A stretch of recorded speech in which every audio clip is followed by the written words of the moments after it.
come from? What are we? Where are we going? Where do we come from? What are we? Where are we going? Where do we come from? Hi, everybody, and welcome to JUUst Breathe. We are a podcast for those involved in the world of Unitarian Universalist religious education, youth, and emerging adults, and for anyone who likes to talk about Unitarian Universalism. If you happen to have stumbled upon this podcast by pure chance, by a great recommendation, well, we're excited you're here. But if you don't know what Unitarian Universalism is, you can head to www.uua.org. You can also find more about us on YouTube, where we also have a presence. That being said, my name is Ember Oak Kelly, and I use any pronouns. I am a white, gender expansive person wearing a button up shirt with black framed glasses. My long hair is tied back in a ponytail, and behind me is just a wall and a window. We include visual descriptions because this is also available on YouTube, and visual descriptions help make sure that we are being inclusive. I am also joined today by our amazing second host, Joy Berry. Yes, I'm glad to be here too. Joy Berry. I'm the Children and Families Faith Development Specialist at the LFE, at the UUA. My pronouns are she, her. I am a middle-aged white lady with an orange headscarf, big glasses, plaid shirt, and some pigtail braids. Behind me, you can see my farmhouse chic meat freezer and lots of books and a yellow wall. I am really glad to be joined by our guests today as well. This is our very last piece of this series on our shared values, and it just feels great to wrap up today the way that we are, so strongly with guests like Avery Miller Fabregas and Reverend Dr. Sofia Betancourt. I cannot wait to hear more about what they have to say, but also we'll give them a chance to introduce who they are, where they are, what they do, how they serve in just one second. But we're going to introduce the big topic first. And Ember, it's on you today. Today's topic, it's a big one. It's love, which is our center of our shared values. So our shared values language on love reads, as Unitarian Universalists, we covenant congregation to congregation and through our association to support and assist one another in our ministries. We draw from our heritages of freedom, reason, hope, and courage, building on the foundation of love. Love is the power that holds us together and is at the center of our shared values. We are accountable to one another for doing the work of living our shared values through the spiritual discipline of love. And I'm excited to talk about this topic. Joy, could we get introducing our guests? Absolutely. Yeah. Why don't we lead off with our friend and colleague, Sofia? Would you like to share? Thank you. Thank you for inviting me. I'm the Reverend Dr. Sofia Betancourt. Sofia is great. I serve as the president of the Unitarian Universalist Association, a role that I take very seriously and that I hold as a great privilege. I am an Afro-Latinx cisgender middle-aged woman.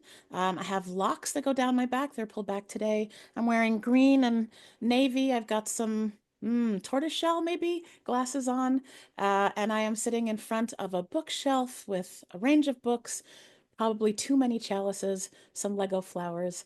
I'm really happy to be here, and my pronouns are she, her.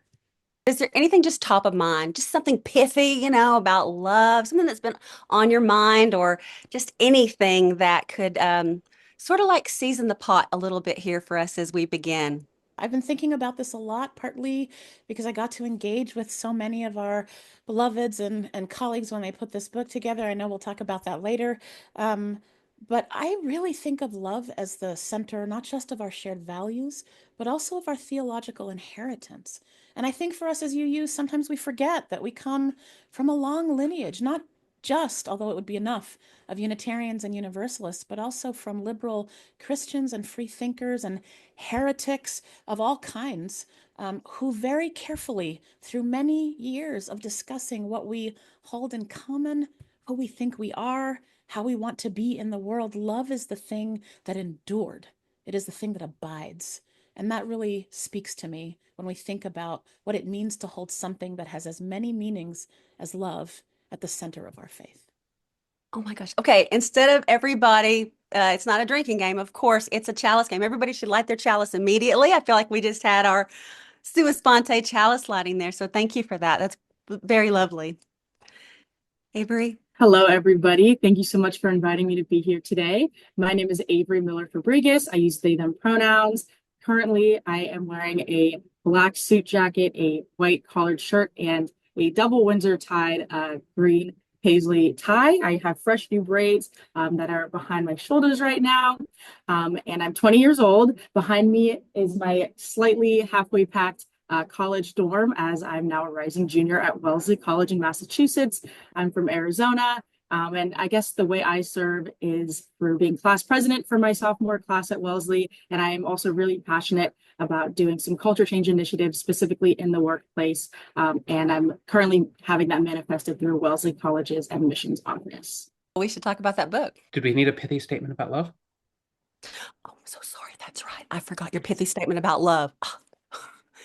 Avery, do you want to just start there? I apologize. I think love is a choice. I think love being described as something that endures is a just really great way to encompass the concept of love. I think one's relationship with love can be very dynamic and change over time throughout their life. And I think people will most likely have many different definitions of love for themselves and for the people around them, you know, for their entire life, honestly. Yeah.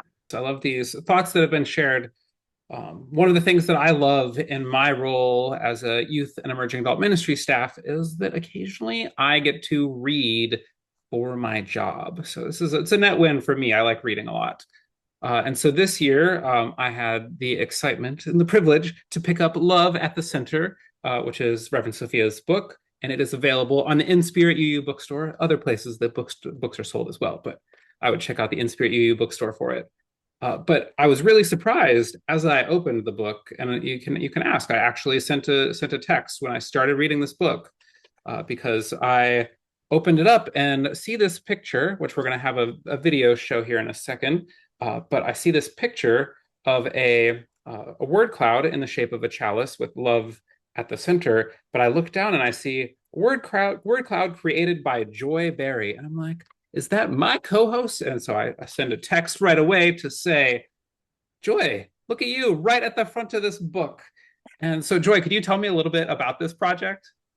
Well, I didn't know it was going to go in the book, so that was really cool. As we've been talking for the last couple of years in the LFE, in the Lifespan Faith Engagement Office, we've been engaging in a project called Threshold Conversations, which is meant to understand the place religious education is right now in our congregational culture, and getting lots and lots of input from both religious educators, lay people, and the conversation goes on now with our whole church RE Wave cohort. But at that time, I had an idea to integrate a time for all ages that was really about helping elicit from UUs in a congregation in a intentionally multi-generational worship service. Whether or not a church was normally like that, some are, some aren't.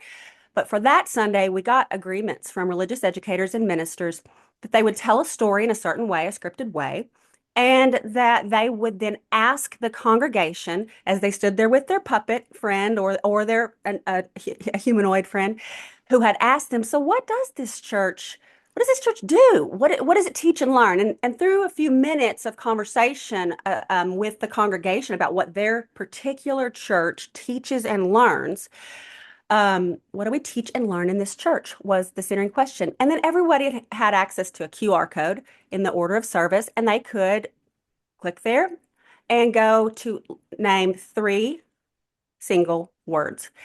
And we made sure DREs agreed, religious educators agreed that if there were groups that weren't in the worship that day, they would follow up in small group ministry, RE, covenant groups, board, whatever, to get a fuller sense.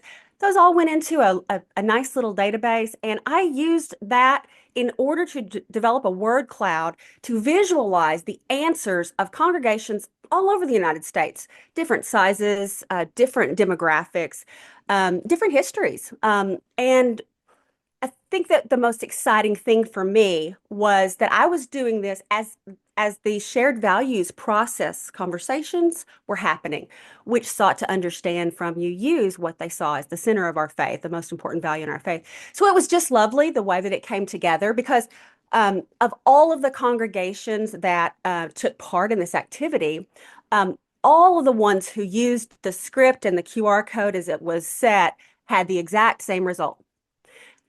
And that was that love ended up being the most popular answer for each and every one of those congregations. I was excited because for a congregation, this gives them something to really look at and enjoy and understand themselves better. The way that it gathers in all of these different opinions, and yet it maximizes the one that is the biggest shared value in a congregation. So this one right here was made in Olympia, Washington by the fantastic Reverend Sarah Lewis, and longtime religious educator. This was her church, and then I turned it into the word cloud as the reason my name's on it. But yeah, it seemed like a really neat thing that we have this evidence from the field about congregations without being led to the question, not talking about our shared values at all, but just asking about their church. So it seemed a little bit like, oh yeah, here's some proof. The proof is in the pudding, and the pudding are the people, I guess is what I'm trying to say. So I'm curious about it. If there's any thoughts on this, that's fine. But I was curious, Sophia, you and I never had a chance I heard, like, hey, Sophia would like to use this, but I wondered what your thoughts were, because that was great, and I was glad that if it could be helpful to the meaning and message of this book. Thank you for this work, not just for the creation of the exercise that created this word cloud, but for being with JUUst in congregations, moving this conversation forward. There's nothing like that. I know you know this, you teach us this, but please hear my gratitude for that. When I saw the word cloud, I was so excited. So much of my time in Unitarian Universalism has been trying to move conversations forward, both by reminding us that we do not insist on one creedal belief as some kind of a test, right, to see if you can be a Unitarian Universalist. But at the same time, there is so much that we live into together that we really are an identifiable community. And I think that we have some nervousness about that, if I can say that. There have been times, the one that was taught to me so often in my schooling was around the Vietnam War, that there were times when we lost each other because we realized that we had different understandings and different opinions, and sometimes that was so hard for us to hold on to that we literally divided our communities. And so to see the opposite, to see something, I don't think your goal necessarily, I'm not trying to speak for you, but I imagine that your goal wasn't to say, no, really, there's this one thing.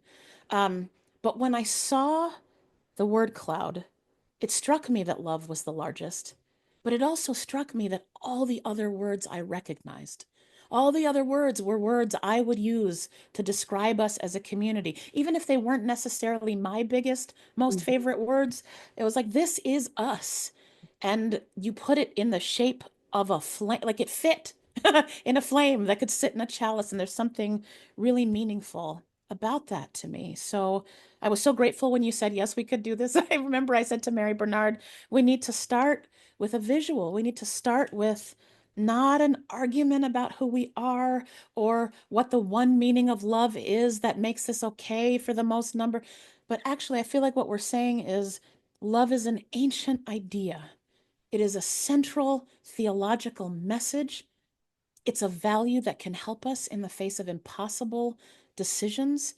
And actually, leaning and living into what it might mean for us is the work, is the point, is faith formation, right? Joy, you and I and Avery and Ember, we don't all have to have the same primary definition of love. We have to know that it is something that orients all of us and helps us stay in community and live our values better together.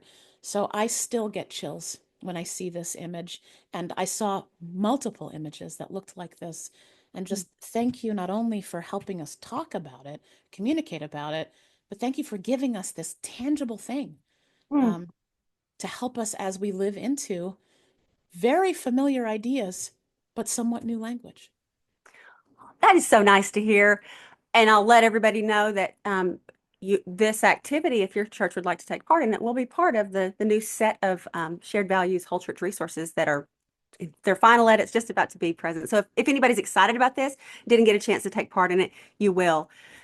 Yeah, there's something about that takes the wind out of the minor critiques in a community when you get a sense of, wow, we really are centered. We claim together without putting our heads together. We claim together this value. So we are already this. The UUA didn't tell us this. This is who we are. So yeah, that feels very powerful and seems to give a springboard, I hope, for there are other leaning in exercises around this that people could take advantage of. So thank you for naming that. Anything else about this? I feel like we've spent too much time on this thing that I made, but if there's any other thoughts, I'm happy to. Yeah, I'd love to jump in. I honestly, I guess what comes up for me when I see the flame and I hear Sophia's thoughts, is that love definitely just feels like a baseline for me. Like it feels like it feels like a simple concept, although I acknowledge that it can be a very complex set of journeys to, find out what your own definition of love is, and especially within like different contexts. But I think the image shows that love is a baseline and it's kind of like a tool that can be used as like a building block for the 6 other branching values. And you can kind of, you were talking about seeing words that you recognize outside of love being the biggest one. And I also think that, our UU communities encourage us to, they're not telling us what to think, but we're introduced, to how others think and how, others have different philosophies from us. And that kind of goes back to what you were saying, Sophia, about not having one credo belief. And I think that we're, really encouraged to decide our own personal real life additions to our own personal concept of love. And I think that, a majority of the time, being in the UU community, it's definitely like usually a self-selecting type of community. And we are typically lucky enough that our choices, add to our own, I guess, definitions of love and see how they manifest in our own life, in alignment with one another, because it is a self-selecting community. But at the same time, since it is such a free-form thing, I think that does bring us back to, when people are having disagreements or maybe there's pushback on centering love as a concept. But I think we've been, pretty lucky so far since we are a self-selecting community, in my opinion. What could I learn about love from another person when this graphic tells me that this community has centered its focus there? And especially as we age, as we change, as our communities change, as our own physical, emotional, etc., political situations and needs change, knowing that I can come to a well of love may be different than my own, and that may be what I need to learn. I love that. So yeah, I'm really, really glad to have had a chance to talk about this a little bit, because it's about the way we tell a story about ourselves. And that's about faith identity, but it's also about covenant. When you share a story about who we are, you're able to set down a few things that don't exactly, don't have great utility, that you might have brought to the community or to the story, to the feast. You might set down a few seasonings that don't work anymore. But when you're picking up this shared story, it changes your narrative about yourself, which changes your actions. And I mean, storytelling, that's the thing, right, Ember? It is. It is something I've been talking a lot. I think I've talked about it on past sessions of JUUst Breathe. And it's just been something I've said in a lot of meetings this year. I started off the year reading a fiction series about like the main character was in a religious order that went around collecting stories. And then, there's been a few things happening in our socio-political sphere, just a couple of things. And we, one of the critiques of where things kind of maybe went wrong last year was that the narratives sold weren't necessarily empowering ones that encouraged people to show up. And one of the things I've been really encouraging people in my conversations with them is like, what narratives are we telling about ourselves? What narratives are we telling about our communities, about Unitarian Universalism, about ourselves, about the world? What are these narratives that we share? And oftentimes, these can come from like a little bit of a negative place, not really narratives that are centered in love. I think as someone who does youth work, that I have both thought in the past and even shared this thought myself, like, everything's dying and it's horrible, and how are we going to survive this? But instead, like the narrative shift that I've made in myself and that I've like started to work to encourage others to shift into is that yes, we have faced a challenging time, but we still have amazing youth who are thriving and working and challenging things. I am part of our team for Synergy at General Assembly this year, and I have seen the energy that our young people are putting into this service, and I know like it has helped change the narrative even more in my mind. And so I think a lot of this work of love, you know, I love this word cloud because it shows that the story in a lot of our communities is that love is what drives us, and I think that that's so important to us. So, you know, what narratives do we need to shift, do you think, to more loving ones as both people, but also as like an association or as congregations? Where can we be working to shift those narratives to narratives that are grounded in love? This is so helpful. I really want to come back to something Avery just said about being a self-selecting community. I think that's so central to who we are as UUs. You might recognize the language of a freely chosen faith, um, which is actually the title of a book, but we use that language a lot to talk about our tradition. And this is core, right? It's central to who we are as UUs, and is as central to the sense of agency for us. There isn't, I don't want to say there isn't anything. I don't really believe in absolutes. We work hard to try to not make people feel obligated to become Unitarian Universalists. You know, the inherent human goodness that we don't always live up to, but we do teach as a tradition, right, also says that you carry that goodness across a range of beliefs, across a range of possibilities. And the fact that we are self-selecting, that we freely choose one another, is a part of this love ethic. I'm an ethicist, forgive me for this language, but this love ethic that's central to who we are. And so, you know, I can think of any number of a range of stories we tell about ourselves. Some of them, you know, make great light bulb jokes, and some of them are much more serious. But what I think is really important is that we actually remember that we make an everyday decision to live into our UU values, to share them with others, not with the goal of control or even conversion, but with some pride, some real intentionality about living into the world we most long to witness, to be a part of, to grow together. This idea of being a self-selecting faith is not just a value, it's also a daily responsibility. It is a choice. You know, there are days, can I just be honest, there are days where it's harder to be a UU than others. Sometimes we don't fully live up to the best of how we want to be with each other. And for me, that memory that I get to choose to be in this community with people who I have wrestled with over a whole range of ideas and possibilities for decades, and that I'm a better person than I was when I got here, that I'm changed by every UU that comes into this mix, and that is a tangible expression of love in the world that I get to choose. You know, in the Black church, they would say morning by morning and day by day. There is this faithful living of the values we hold together that I think drives our stories. It drives what we think about ourselves and each other. It drives what we say about Unitarian Universalism in the world. And I think especially in these times, it drives what we say about what is possible in the face of a world that needs values more than I can remember in my lifetime. Right? What is the story we are telling even about human possibility? And how do our connections to other UUs help us do that well? If I could just jump in with one more comment, just going, off of the entire idea of, narratives and storytelling, and mentioning back what I had said earlier about, not being taught what to think as a UU, but, being taught how others think and, learning the philosophies of others. I think a helpful way to not even just shift, but like just learn to continue shaping our own narratives about love is to just focus on like ideologies. The thing that came up for me was, I guess like a map. It was called the Four Eyes of Oppression. It goes ideological, institutional, interpersonal, and internalized.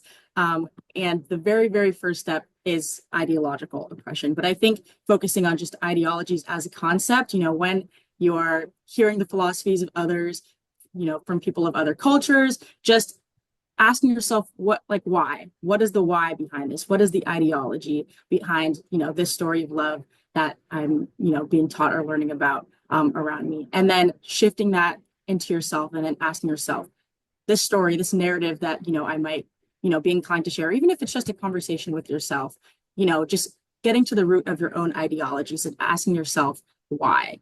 And if that why isn't, love adjacent, at least at the minimum, then I guess that tells you that there might need to be some reshaping. And if you just center love as your ideology, I think, it can come to you, especially after hearing, philosophies and life experiences from other people as being a UU. You know what this makes me think of is there's a good bit of sociological research about how when families tell their stories as part of their intentional formational identity work, they don't have to walk into a room with that sign on the door. I mean, around the table, when we tell each other about so for my family, how very poor sharecroppers got through, the Depression, that has left a mark of love and of resilience. And it makes me want to make my ancestors proud, knowing those very those very rare calories that they put into their bodies have come through to me like a theology of love, and what am I going to do with that?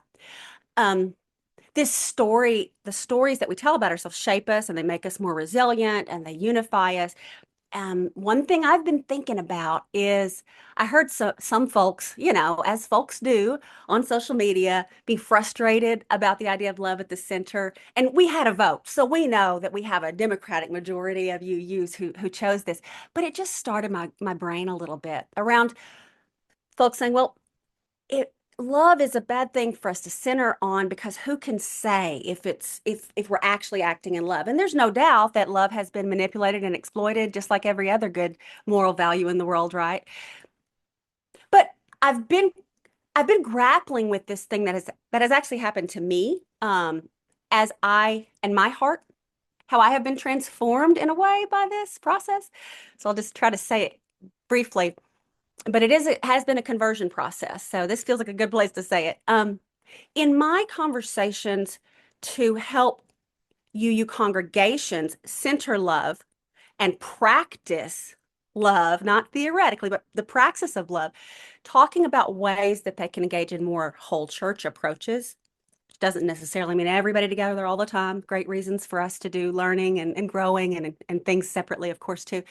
But there's this deep way that we know that multicultural values are beckoning us to be an antidote to the worst of white supremacy culture that lives in our congregations as well. And that includes ways to unify us in solidarity for collective liberation for all of the challenges that we want to engage in outside our congregational doors, but they start in our congregations. And as I have been talking more and more about ways you could use energy in your church to enliven and sort of raise up and surface some of the ways we can be together more to do faith formation, because adults have been in RE a lot less than our kids have. That conversation has been mostly really well received, especially by religious educators. But in that process, I have gone from 16, 17 years now, used to be a congregational DRE, of feeling some real resentment towards adults for what I perceived as their hard hearts about children. And in this process, what I have learned is that I feel that only love is going to fix what I perceived there as rigidity and rejection. I've started seeing about how so many of our adults in our congregations who may feel some of that, they probably received the kind of child rearing, or as a young parent, they may not have lived in a community of love like this, wherein people had permission to be themselves and also be included, to be expected and centered in love. So that whole thing has just really changed me. And I felt like a lightness opening here to recognize that, yes, there will be some resistance to whatever the practice of love you try to engage in more deeply in congregation. There will be some resistance, and some of that resistance is almost a deep thirst. You can't get a deeper thirst for love at the center than if you are actively rejecting it. It says a lot. It's a symptom, right? So, of course, where harm is happening, where folks are acting out in ways that are abusive or harmful, I don't mean that, but just that we need to keep practicing different ways that make a community more loving, more love at the center, whatever it is in a given community, I started to feel like that's the key to this lock that I have bumped up against and felt myself as a religious educator rejected by for many years. And I just can't say enough about the power of love to transform me internally and how that has shifted my own work. So anyway, I want to say thank you to all Unitarian Universalists and everyone who lifted this and made it happen. But that's my story, and that story changing has changed some things for me in very abundant ways. And that's just one little snapshot of one person in the faith, right? So I guess what I mean is sometimes trying to move into these practices to really make love real, we may run into some of these stories that don't match in our congregations. And it may cause them to be surfaced even if they weren't before in folks. And I'm still wondering how we best can attend to that. Yeah, I definitely have some ideas. So I think sometimes there can be, a creation of like in-group and out-group dynamics, just based off of like difference of beliefs.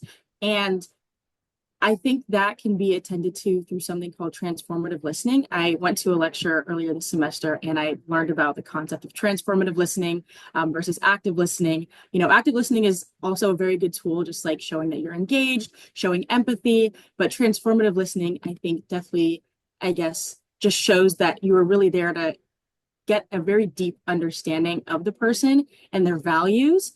And I think that a lot of the times when we are disagreeing with people, we don't realize that we still have the same values as one another. And we really aren't disagreeing on a very like fundamental value level. So I think just, taking the time and also making sure that it doesn't feel too formal, because, with having it, written down in a rule and like in a rule form, I think that can also kind of just make it feel a little bit more stiff. But just taking the time to practice transformative listening and trying to just see where your values match up, and then realizing that you might have the exact same values, but they might be manifesting, in different ways. I think that's a pretty good first step to just, managing like intergroup conflict. I sit a lot with how individualism shapes Unitarian Universalism. I know it's not, I know this is not actually an every single community reality, and that actually a lot of our racial and ethnic backgrounds bring totally different expressions of individualism versus more community oriented kinds of ways of showing up and being. But this is where, I look to the range of our values. I feel like when love connects to interdependence, we really engage this in a different way. And I should own that interdependence is what is a word that I always want a modifier in front of. We can be interdependent in some really evil ways. Interdependence is not inherently good, but I think that once we connect them with other things, right? Generous interdependence, loving interdependence, justice-centered interdependence, that becomes more who we want to be. So I want, the petals of the flower to be talking to each other. But Joy, I also want to just acknowledge what you're saying, that there has absolutely been resistance to the inclusion of RE, to the prioritization of faith development, to the honoring of the deep professional experience and wisdom of religious educators and lay leaders and a whole range of folks. And I think that a lot of it is driven by some of the problematic things that come from fierce independence and the idea that we have a right to have just our own personal individual need be the primary thing driving congregational life, which is literally the antithesis to the definition of what it means to be in community. And so I am grateful to a range of leaders, but particularly to religious educators who have stayed in it with us for the long haul through some really just counter to our values, behaviors, and experiences that are unfair. And Avery, I think you're raising the exact kinds of tools and resources that help us live into the love that we're talking about, right? So that basic covenant that holds us as a community can be something that we move ever closer to. But this is critical to who we are and who we're becoming. And I think it's what allows us to be a living tradition that honors everyone within it.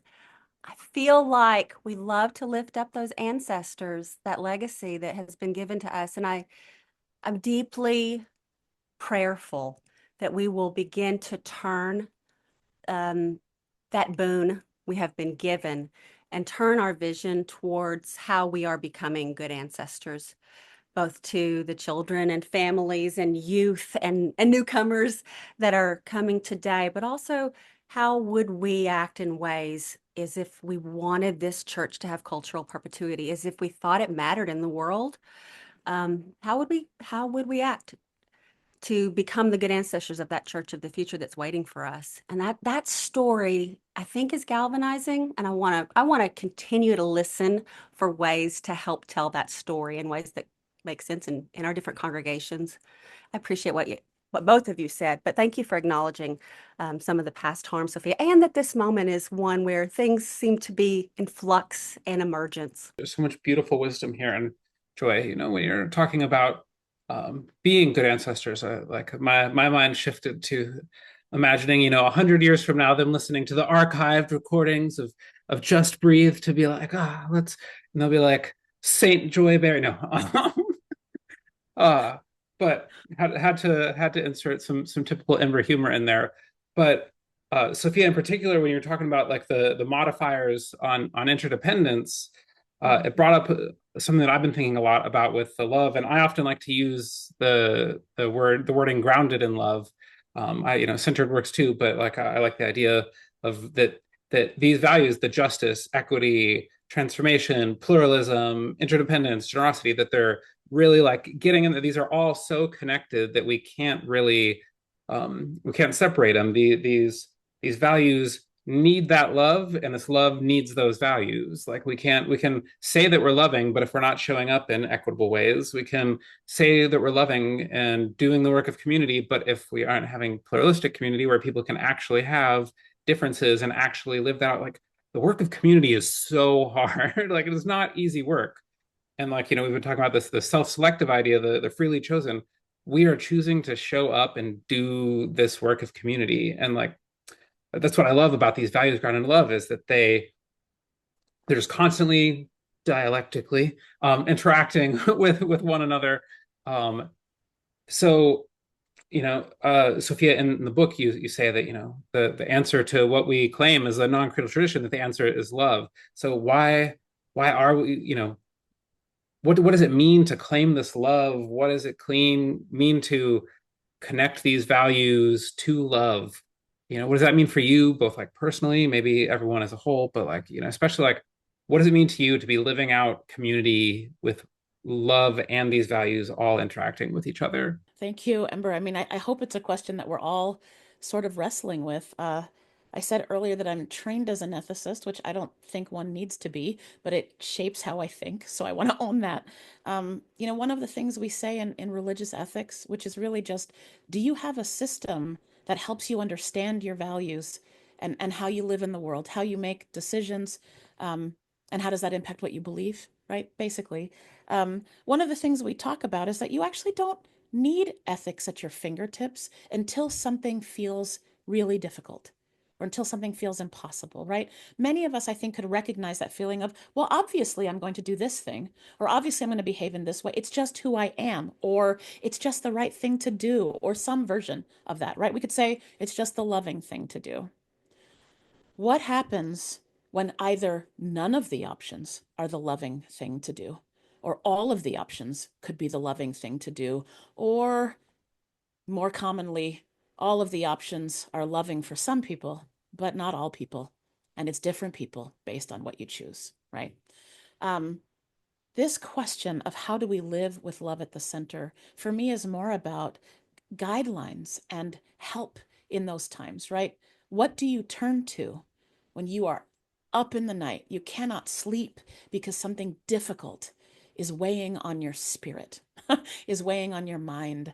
Who do you turn to? And I hope that you community is part of that answer, right? But love, I think, is something that we model in Unitarian Universalism. It lives in our actions. I suspect part of why it's in so many UU's responses is that they've experienced it in their UU communities, possibly in different ways than they do in the rest of the world, or maybe more consistently in the rest of the world, etc.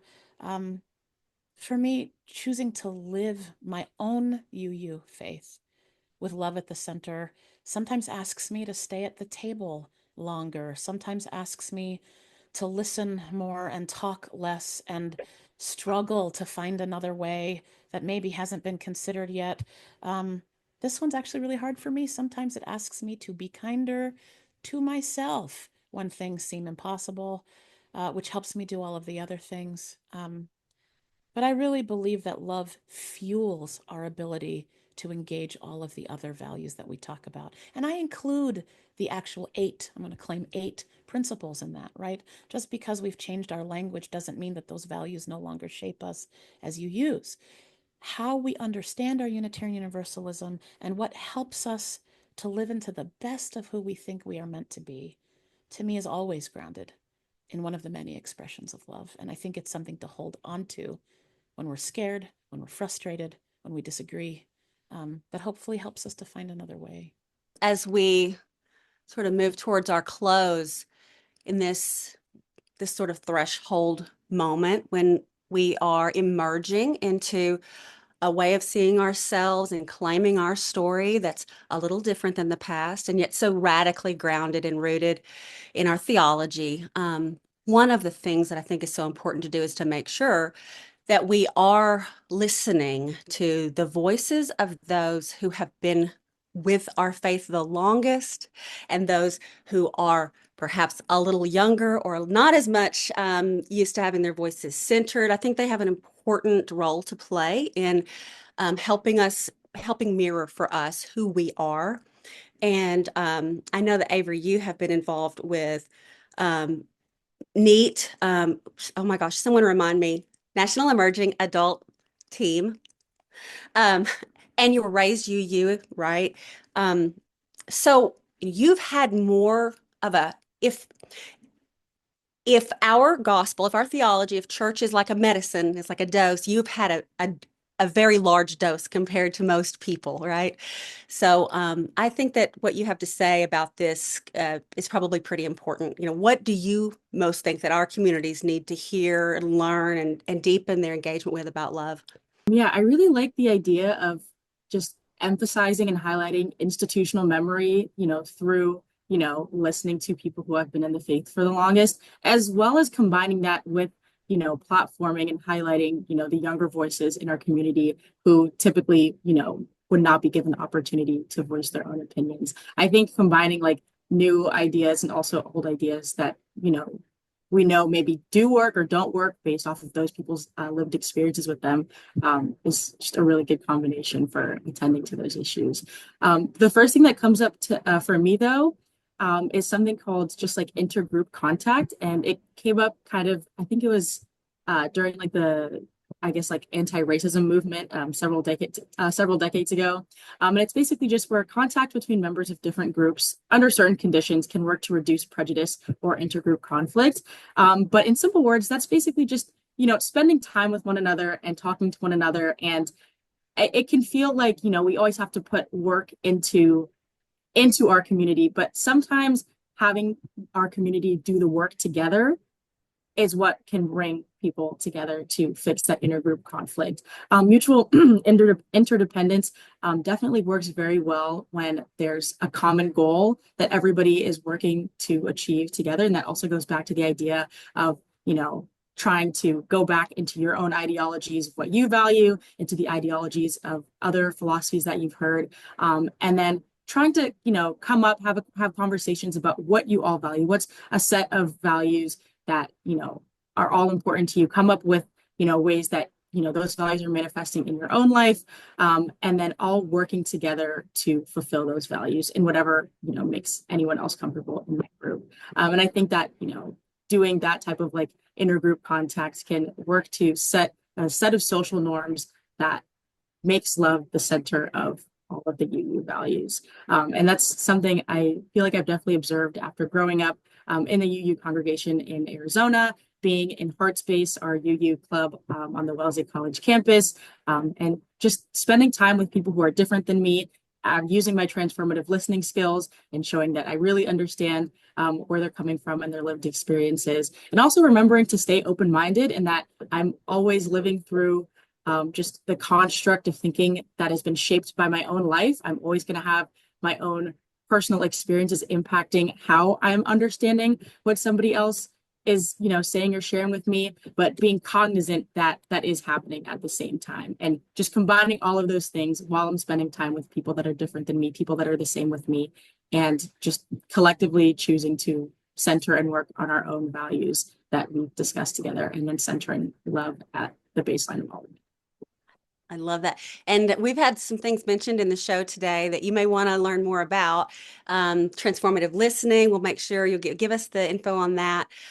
We want to make sure that folks have a chance to read more about some of the weighty things you just dropped in that last. I know I want to dig in a little bit, so let's make sure we get some of that. We'll put up a picture of the word cloud, and we'll look for other things that might have come up in this episode that folks might want to live into, as well as a link to getting Love at the Center.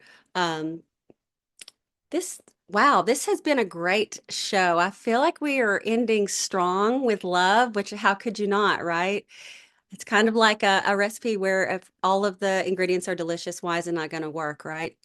And I think that's what I want people to see when they look at that word cloud, or even just the summary, elevator speech of UUism is, yeah, I want to go there. I want to try that. That sounds like something that I want to put my shoulder to the wheel of, and help folks make something bigger than they are, make something better than they are. So I really want to say thank you for being with us here today. This was really a great opportunity to get to hear some amazing wisdom, and thank you so much to our guests for dropping some wisdom for us today. A lot of gratitude for this really special end of our season. So this was our last Just Breathe episode of the season. I will, I'll be a little emotional, but I will enjoy the rest of the summer.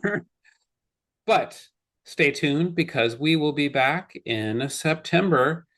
Be sure to like and subscribe to us on YouTube, on whatever podcast streaming service you might use. You can also follow us on Instagram, where we are Just Breathe Pod, and that is JUUST Pod. And spread the word about your favorite UU podcast. Mystery, mystery, life is a riddle and a mystery.